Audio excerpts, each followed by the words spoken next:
Kita perlu pahami dulu bahwa situasi eksternal ya, atau berita yang kita konsumsi, paparan di sosial media, apapun itu, akan mempengaruhi perasaan kita, akan mempengaruhi emosi kita. Ya, salah satunya adalah munculnya rasa takut. Karena ada kabar yang intens sekali atau bertubi-tubi terkait dengan perpisahan atau pernikahan yang mungkin kok tidak indah, pernikahan yang pahit, kabarnya seperti itu begitu intens sekali, sehingga men-trigger, memunculkan rasa takut di dalam diri kita. Kita perlu sadar, ya, karena selama ini yang saya pelajari tentang kesadaran, kita perlu sadar bahwa apa yang diberitakan di sosial media, apa yang diberitakan oleh media, apa yang lebih asik untuk diceritakan, itu adalah yang negatif. Makanya ada yang bilang, ketika pesawat selamat dari berangkat sampai tujuan, tidak ada yang menceritakan hal itu. Tapi seketika pesawat itu jatuh, semua orang, banyak media akan menceritakan. Demikian juga persoalan pernikahan. Lebih banyak yang adem, ayem, tentrem, rukun dalam pernikahan.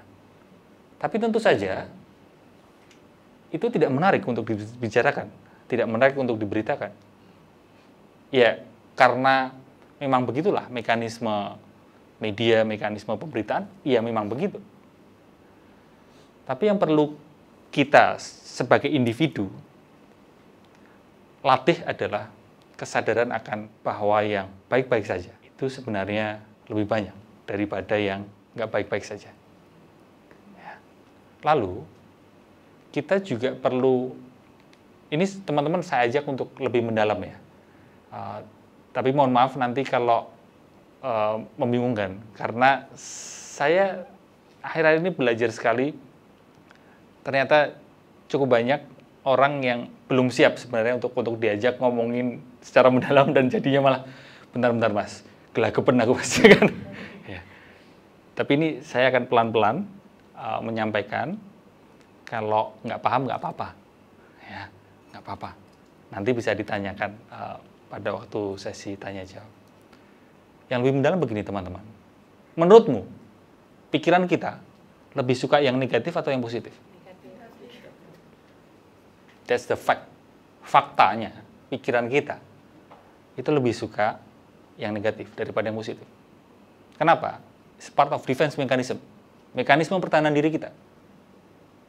Contoh sederhana, ini sering saya ceritakan. Suatu pagi, bayangin kamu keluar dari rumah, jalan kaki. Di pagi itu, kamu injek tai. Pernah ngalamin teman-teman? Ada yang belum pernah injek tai? Luar biasa sekali keterampilan Anda untuk berjalan, teman-teman. Saya kira pernah injek semua, ternyata ada yang belum pernah ya.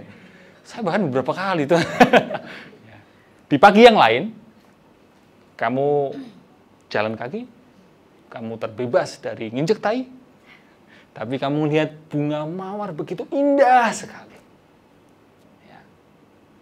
Di weekend, di akhir pekan, kamu ketemu teman-teman, ngobrol sama teman-teman, yang kamu ceritain, yang nginjek tai, atau yang melihat bunga mawar warna yang indah. Ya begitulah, kita memang punya kecenderungan untuk berpikir negatif. Kenapa seperti itu?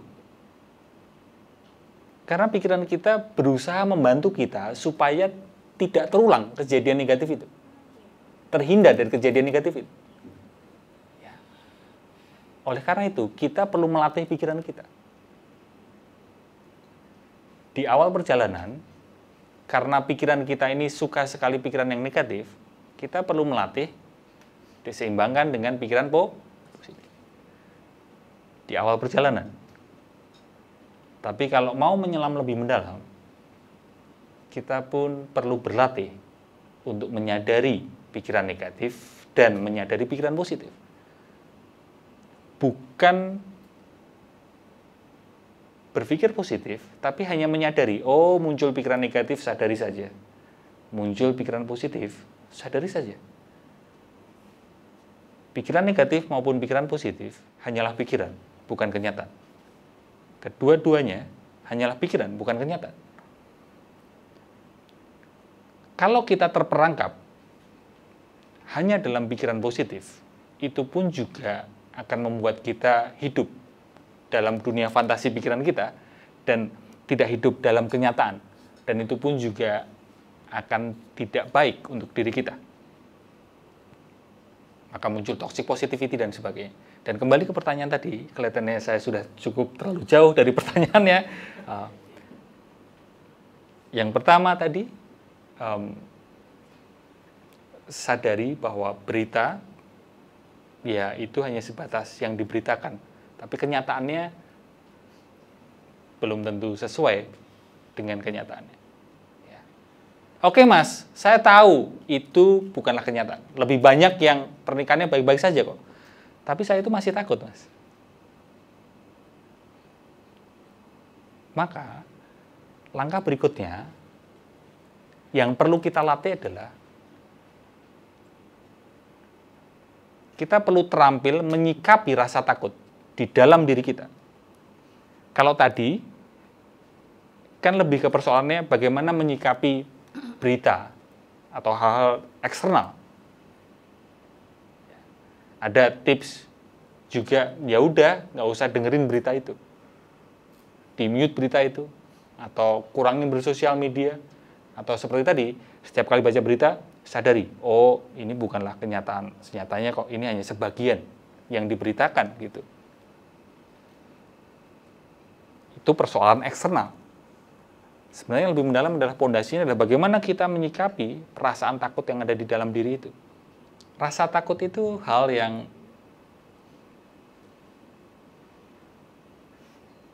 manusiawi.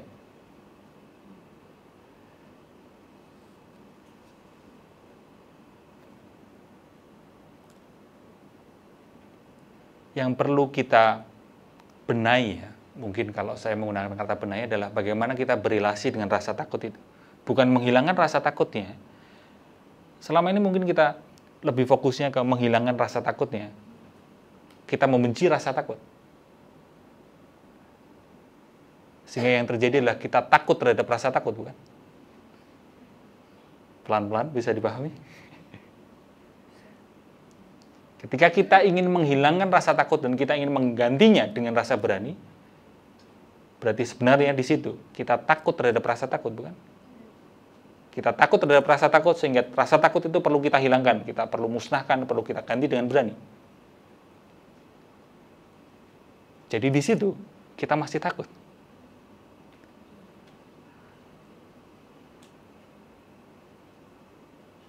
Lalu terus piye, Mas? Ketika muncul rasa takut, sadari rasa takut itu. Hanya disadari, oh iya, rasa takut muncul.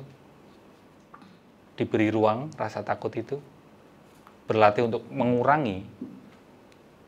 kurangi keinginan untuk melawan rasa takut itu.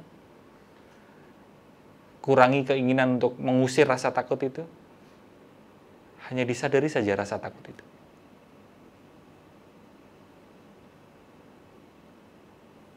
Sehingga orang yang sebenar-benarnya berani, itu bukanlah orang yang tidak takut.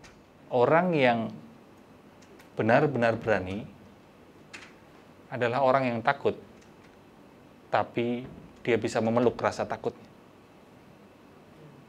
Tetap ada rasa takut itu.